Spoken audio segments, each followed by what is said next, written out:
1 Coríntios 10,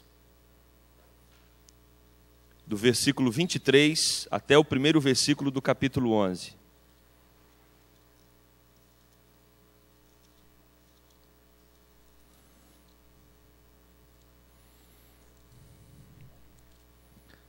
Assim diz a palavra do Senhor.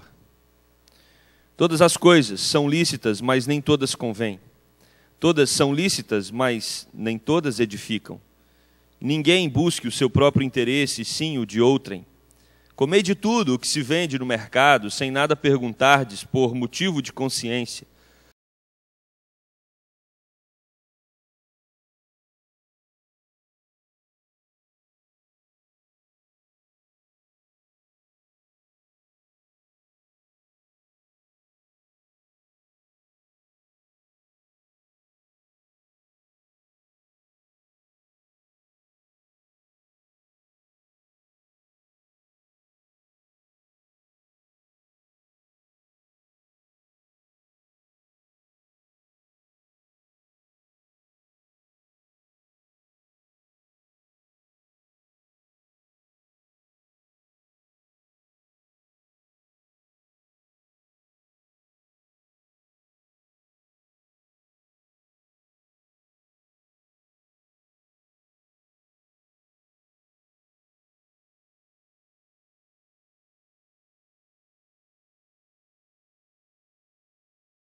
evangelhos e não ter apenas todas as narrativas ali como histórias maravilhosas que falam a respeito do meu Salvador, que veio há 2000 anos atrás e agiu com amor, com compaixão, com misericórdia, um Senhor que era terno, que se aproximava das pessoas, que derramava amor sobre as pessoas. Que maravilha ter um Senhor assim, e é maravilhoso mesmo.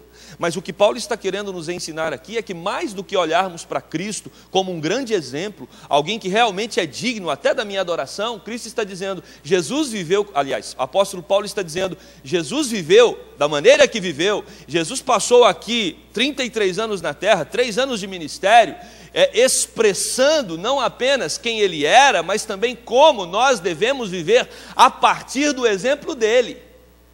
Não é apenas contemplarmos quem ele era, mas é tê-lo como modelo, como referência. E aí, meus amados, nós precisamos ver a dimensão das ações de Cristo na terra e enquadrarmos a nossa vida naquilo que ele viveu.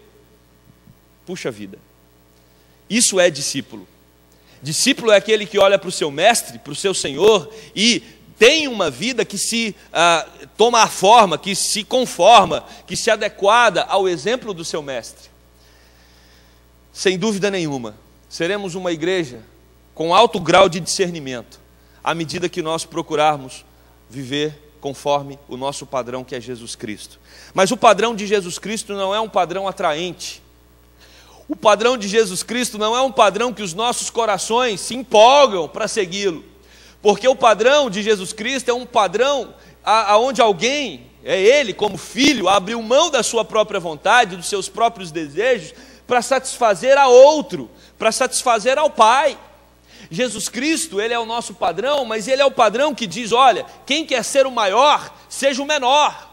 Ele é o nosso padrão, mas como padrão e sendo o Senhor, ele se humilha diante dos discípulos, lavando seus pés, e diz para nós, não é apenas para vocês olharem para mim e falar, nossa, como eu sou humilde, não, é para vocês fazerem o mesmo.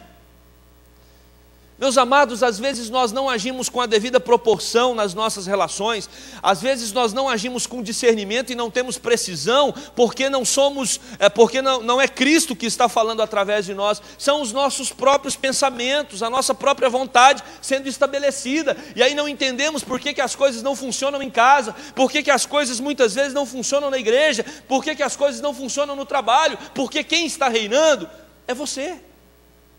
E aonde você reina, as coisas travam.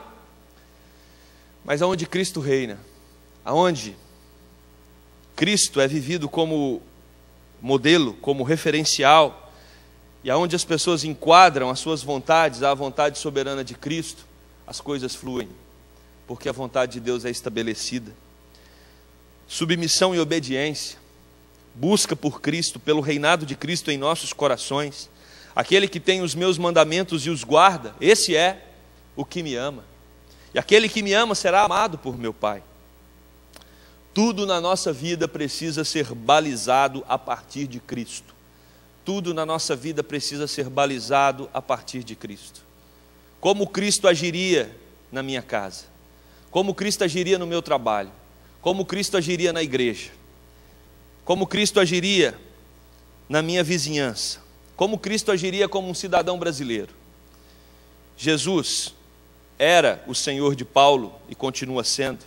Jesus era o Senhor da igreja de Corinto.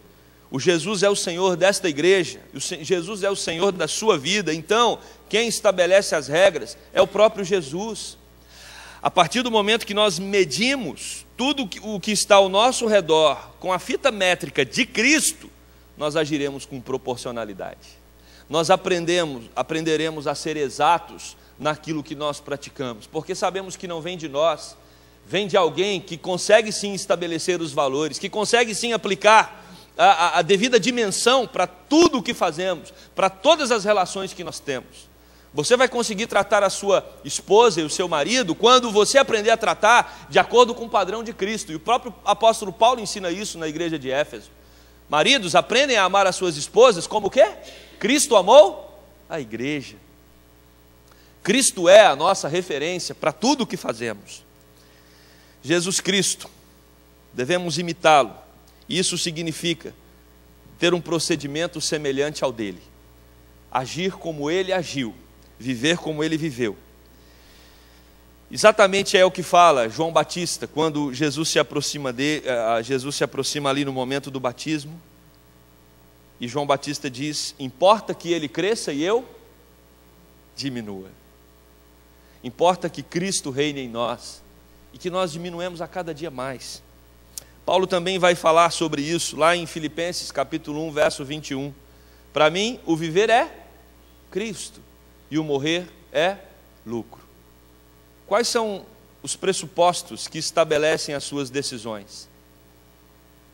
Você tem medido os outros, as situações, de acordo com que regra?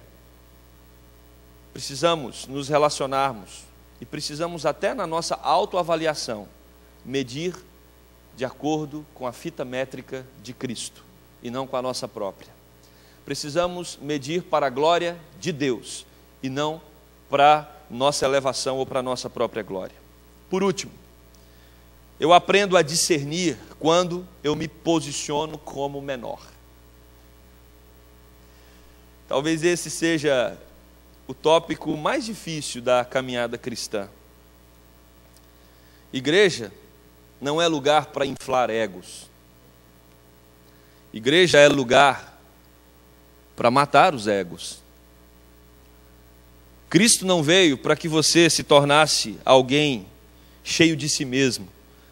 Cristo é Senhor sobre nossas vidas para que nós nos esvaziemos de nós mesmos. O Evangelho do Senhor Jesus não é um convite para nos elevarmos em relação aos outros. O Evangelho do Senhor Jesus é uma caminhada para nos humilharmos diante dos outros. E esse processo não é um processo agradável, fácil, um processo onde nosso coração caminha por ele com alegria espontânea. Esse é um processo que exige quebrantamento, que exige tratamento que vem do Espírito Santo de Deus, porque por nós mesmos nós não conseguiremos. Olha o que diz o versículo 24. Agora sim nós podemos entender quando Paulo fala a respeito da liberdade, ou se devemos ou não comer alimentos sacrificados a ídolos. Olha o verso 24. Ninguém busque o seu próprio interesse, sim o de outrem. Olha o que ele repete no versículo de número 31. Portanto, quer comais, quer bebais, vocês devem fazer tudo para a glória de Deus. Ou seja, vivemos para a glória de Deus à medida que aprendemos a servir ao outro.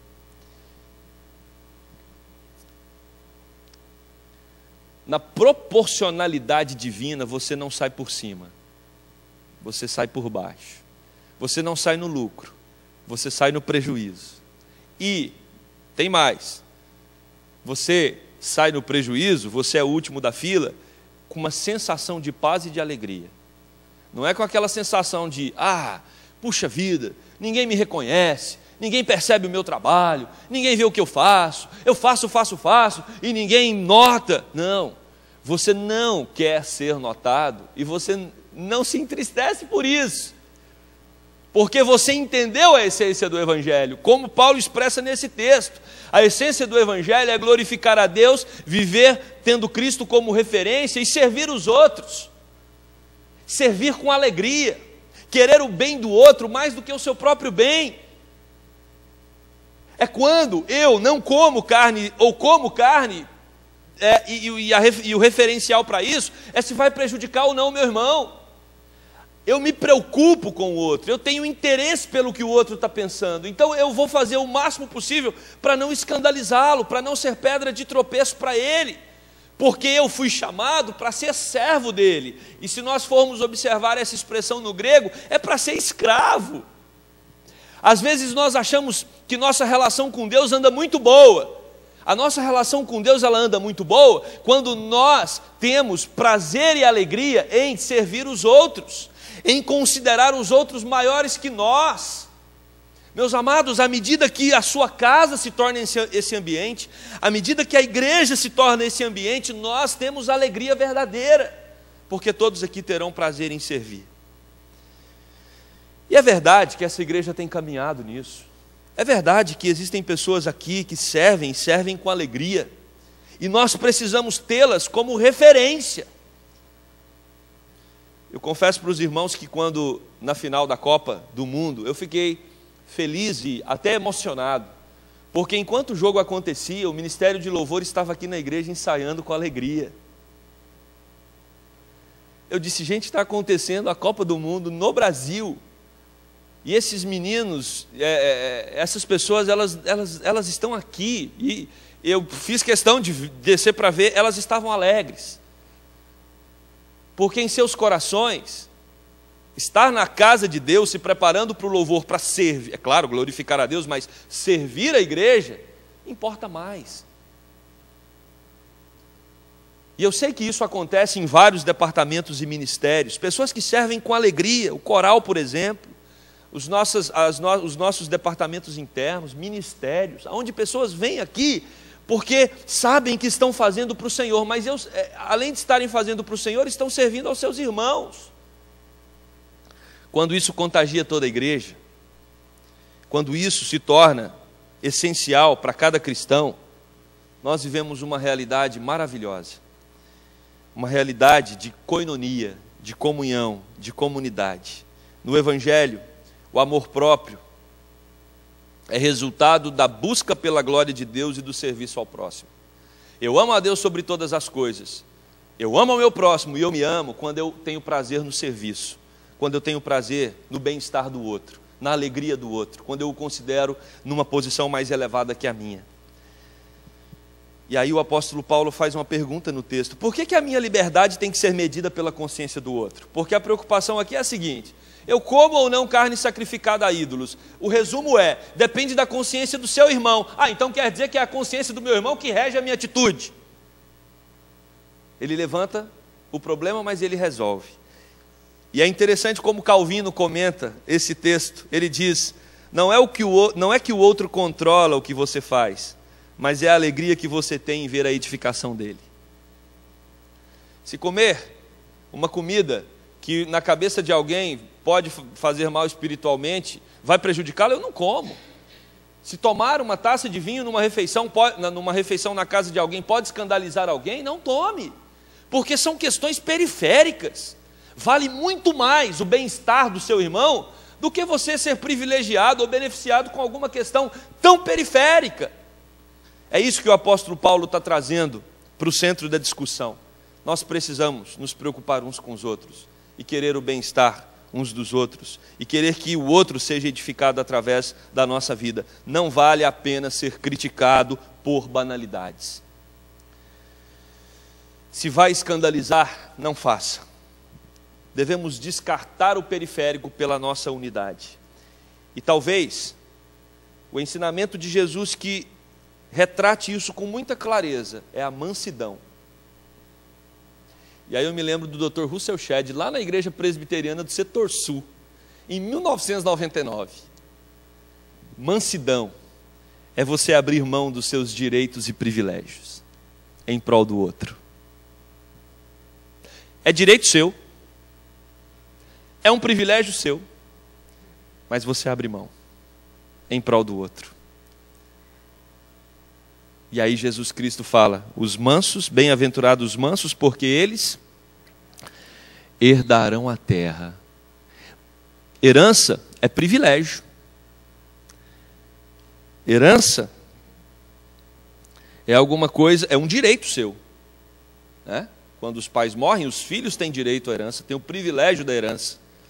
Na nossa vida nós temos vários privilégios, nós temos vários direitos, mas se você quer aprender a ser proporcional nas suas decisões, se você quer aprender a ter discernimento nas suas decisões, de acordo com o padrão de Cristo, para a glória de Deus, você precisa aprender a abrir mão dos seus direitos e privilégios. Pastor, mas é meu direito. Eu sei, meu irmão. Abra mão. Mas às vezes não dá. Ore, peça a Deus para saber se naquela situação é hora de você agir com mansidão ou não. Talvez a mansidão seja um dos mandamentos ou das orientações de Cristo que mais precisamos nas nossas relações interpessoais. Seja manso, queira mais o sorriso do outro do que o seu próprio. queira mais a alegria do outro do que a sua própria alegria, certamente a nossa família, no nosso trabalho, na igreja, nós seremos mais alegres, seremos mais felizes, tendo prazer em servir ao outro, em ver Cristo sendo glorificado através de nós no serviço ao outro. E eu quero concluir esse sermão fazendo algumas considerações. Primeira delas, às vezes nós agimos de maneira desproporcional.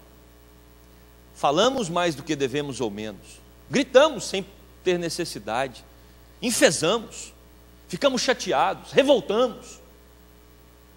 E de repente quem está de fora olhando está dizendo, mas a sua reação foi desproporcional. E nós, em vez de admitirmos, justificamos, como Israel está fazendo. Justificando. E talvez, meus amados, se conhecêssemos um lado da história, ficaríamos a favor de Israel. Se conhecêssemos bem o outro lado da história, talvez alguns fiquem a favor da Palestina. Não é disso que eu estou falando, se está certo ou se está errado. Não estamos estabelecendo julgamento aqui. O que eu estou dizendo é, para nós termos uma vida verdadeiramente proporcional naquilo que executamos, precisamos de fazer para a glória de Deus. Precisamos de fazer tendo Cristo como referencial. E precisamos diminuir para que o nosso próximo cresça. Reconhecê-lo como sendo maior do que nós. Aqueles que visam a sua própria glória não vão conseguir ter Cristo como referencial. As nossas ações devem ser precisas quando nós agimos. Por isso, tudo para a glória de Deus. Mais para o nosso próximo e menos para nós mesmos. Essa é a contabilidade de Deus para uma vida que busca a precisão, o discernimento e a verdadeira proporcionalidade. Que Deus, com seu Santo Espírito, nos ajude a viver assim. Amém? Vamos orar. Pai querido, nos aproximamos do Senhor, expondo o nosso coração na Tua presença e dizendo que não temos condições de ter uma vida marcada pela Tua glória, por Cristo como nossa referência, nosso modelo, e tendo o irmão como alguém que está acima de nós, segundo os nossos próprios valores, pressupostos, segundo a nossa própria cultura. Precisamos de um quebrantamento. Precisamos de um tratamento do Senhor. E a nossa oração agora é para que o Teu Santo Espírito venha sobre nós e haja no nosso coração. Para que, Deus, nós tenhamos uma vida que glorifique ao Senhor, tanto pessoal, como também nas nossas relações, em casa, no trabalho, na igreja. Ó Deus, nos ensine a sermos precisos, a termos discernimento naquilo que falamos, naquilo que pensamos, para que mais e mais a nossa vida seja um culto constante ao Senhor. Tenha misericórdia de nós, Deus. Não nos deixe perder em coisas periféricas, coisas que não têm importância. Nos ajude, Deus, a Te glorificar. Nos ajude a amarmos os nossos irmãos e querermos o bem deles. E nos ajude a ter um coração que tenha alegria no serviço. Essa é a nossa oração, no nome de Jesus. Amém.